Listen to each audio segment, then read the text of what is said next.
Hello, traders. Today is Tuesday, July 22nd. This is my PM recap for the Euro US dollar, and we're going to start off on the 4-hour time frame.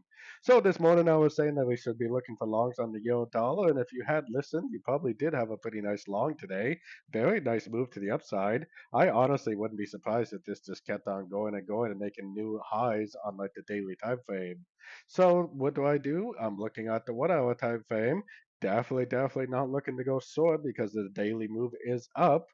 I would personally be waiting for another one, two, three-way pullback like we had today, or a one, two, three-way pullback like we had on Monday, or maybe like a one, two, three-way pullback we had last Thursday, or maybe like this little pullback that we had on Friday.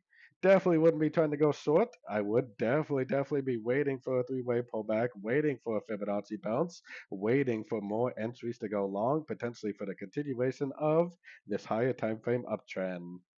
So anyways, don't forget to check out my free Discord channel, link down here in the corner. Take a look at my website, fxpipcollector.com. And as always, thank you for watching and happy trading.